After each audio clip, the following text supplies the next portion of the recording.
Osbert Sitwell, 1892 to 1969. The Best Years of Life Audiobook. We can watch how the years build themselves up, how they began out of darkness with small visual impressions that even today are born back unexpectedly on a tide of summer scent. The smell of hay, for example, or of some particular flower. The smell of box hedges or of seaweed drying on the rocks in the wind, or it may be of some pungent food. But these sensations, agreeable though they were, are not coherent enough to justify us in describing infancy as the best years of life. Afterward, there came, for me at any rate, a year or two of unpleasant grappling with the primary problems of Latin and arithmetic. An epoch infested also with a certain magic derived from the study of atlases and books of history, for they insinuated themselves into the consciousness of those square names, names which seemed to stand for so much but in reality conveyed so little. It heralded the unready, Kenneth, William Rufus, Richard Coeur de Lion, and many others such high-sounding syllables. Yet all these things we accumulated in reality constituted, so one was given to understand, only a preparation for the best years of life. At last dawned the awful morning which convention led one to believe formed the threshold of them.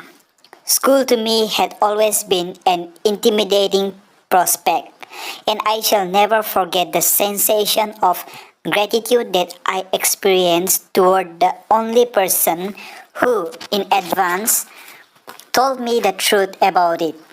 He was an acquaintance of my parents, considered rather a worthless, feckless, and extravagant being, but guided by some instinct of genuine kindness, he interviewed me before I went to school, gave me a sovereign, and said at the same time, "My boy, most people will probably tell you that the next few years will be the best years of your life.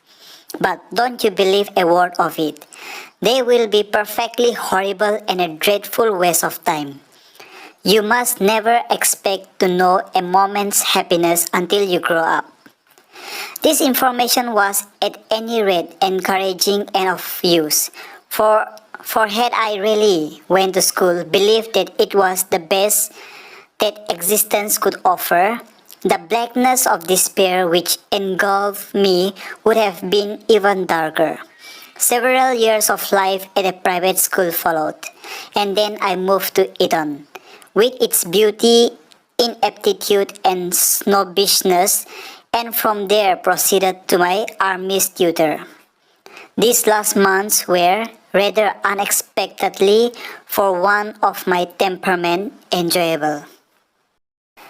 After that came a year of agony during which I was attached to a cavalry regiment, a life fit only for horses and dogs, which were indeed considered by the officers, and very rightly, as being by far the most important members of their community. I escaped eventually to join my own regiment, and in it spent a year or two of great happiness. But the 1914 to 18 war broke out and quickly put an end to that. I am prepared to think that as they seem, endless years, which were wasted in a horrible, deplorable, and, as all now see, pointless struggle, might perhaps have been the best of my life. But since I was a soldier and not a politician or an army contractor, they were certainly the worst and most harrowing. Not only all that and more, but they were in addition the most boring. The war ended, but even so great a relief could not rid me at once of the great burden of unhappiness it had engendered. Nevertheless, the year after the war, I was 26, proved one of the most agreeable of my life, for then one was able once more to travel freely abroad to recover all the joys of European civilization, which had been in abeyance during the whole war period. I visited Venice and Rome and the cities of Spain. Even the Riviera, with its vivacious, rosping middle-class tidiness, seemed a paradise. Moreover, during the years that followed, I was, for the first time, able to work at a job congenial to me, writing. And this added a certain quiet pleasure, broken only by the fits of temper engendered by criticisms, to my life. Yet, invincibly sanguine, one cannot help but hope that the best years of life yet lie hidden in the future. An old friend of mine once confided to me that he had never known happiness until he reached 70. I can quite understand his point of view. No need to be afraid at that age of giving too much trouble. A man of 60 years and 10 can advise and interfere where he wishes, without the least dread of retaliation.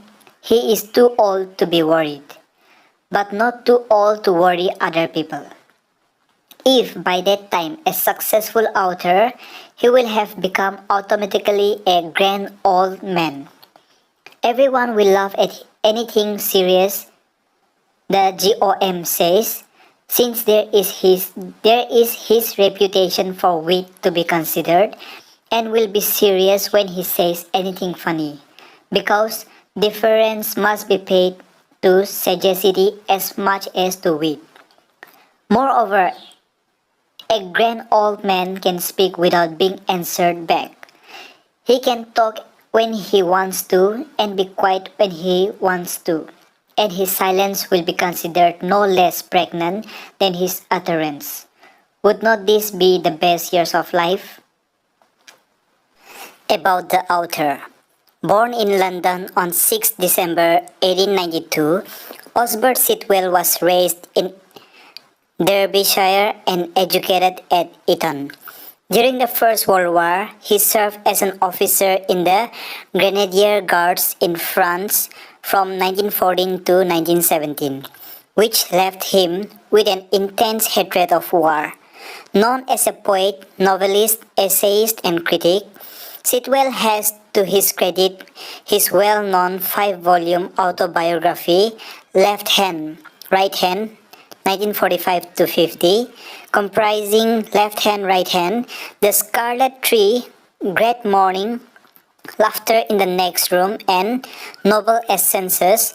Other works include Poetry Collection, Argonauts and Juggernaut, 1919, and At the House of Mrs. Kinfoot, 1921, Selected Poems, 1943, Fictional Works, Triple Folk, 1924, Discussions on Travel, Art and Life, 1925, Before the Bombardment, 1926, The Man Who Lost Himself, 1929, Miracle on Sinai, 1934, Those Were the Days, 1937, Open the Door, 1940, A Place of One's Own, 1940, A Book of Essays, Sing High, Sing Low, 1944, and A Travelogue, The Four Continents, 1951.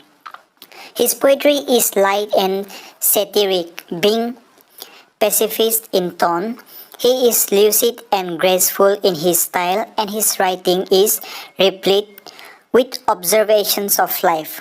When his father, Sir George Reresby Sitwell, the 4th Baronet, died in 1942, Sitwell became 5th Baronet. Sir Osbert Sitwell died of Parkinson's disease in 1969. Please subscribe to my channel and share to your friends.